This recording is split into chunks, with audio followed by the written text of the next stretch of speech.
Which of the following are APs? If they form an AP, find the common difference D and write 3 more terms. Sixth section में जो list of numbers given है आपको, that is 0.2, 0.22, 0.222, 0.2222 and so on.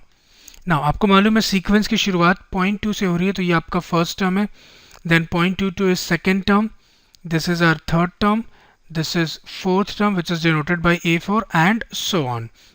आपको ये check करना है कि ये जो गिवन लिस्ट ऑफ नंबर्स हैं ये अरिथमेटिक प्रोग्रेशन है या नहीं, ठीक, और अगर है देन आपको उसका कॉमन डिफरेंस डी फाइंड करना है, as well as next 3 terms भी आपको लिखने हैं. तो चेक करते हैं. मैंने आपको स्ट्रेटेजी फर्स्ट 5 सेक्शन को जब मैंने सॉल्व किया था पार्ट 1 में, वहाँ भी मैंने आपको समझा दिया है, तो बहुत डिटेल में नहीं जाऊँगा मैं, टाइम सेव करने के लिए जल्दी जल्दी आपको बता देता हूँ. देखिए A2 minus A1, A3 minus A2, A4 minus A3, अगर इनकी वैल्यू सेम है then we can say the given list of number is an arithmetic progression, otherwise not. Check करते हैं.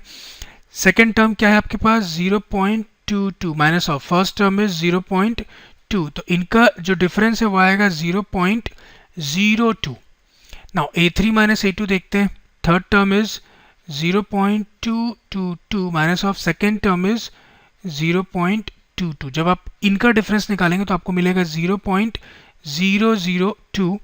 लाइकवाइज A4 माइनस A3 जब आप करेंगे तो fourth term is 0.2222 minus third term is 0.222, और जब आप इनको सब्ट्रैक्ट करेंगे तो आपको मिलेगा 0.0002.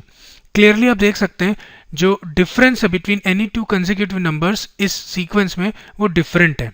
इसका मतलब the given list of numbers is not an AP, ये आपका अरिथमेटिक प्रोग्रेशन नहीं है, ठीक. तो हमको डी निकालने की जरूरत भी नहीं है और आगे के 3 टर्म्स भी नहीं लिख लें. सेवेंथ सेक्शन देखते हैं. The list of numbers given to us is 0, -4, -8, -12 and so on. Now A2 minus A1 क्या होगा यहाँ पे? A2 second term is -4 minus of first term is 0, तो आपको मिलेगा ये -4. A3 माइनस A2 देखते हैं. Third term is -8 minus of second term is -4, तो देखिए -8 माइनस ऑफ माइनस प्लस हो जाएगा, -8 plus 4 will give you -4.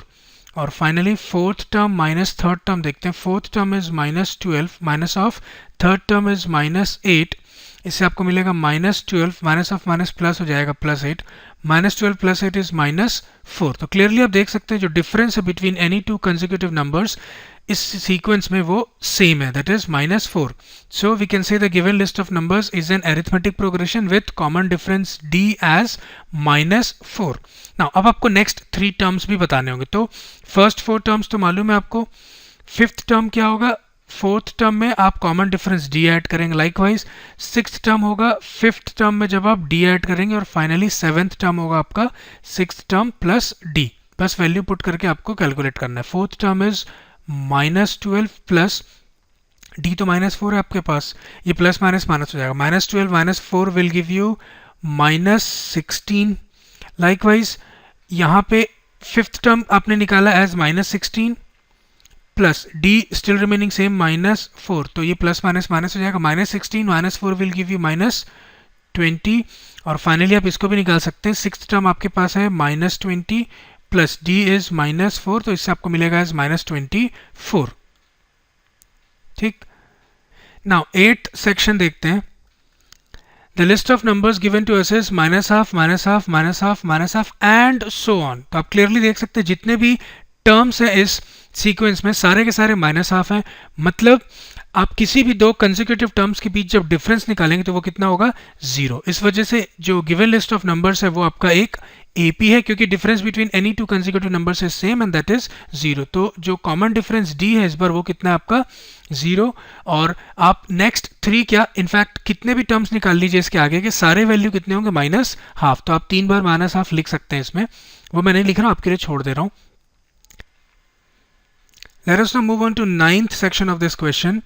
The list of numbers given to us is 1, 3, 9, 27 and so on.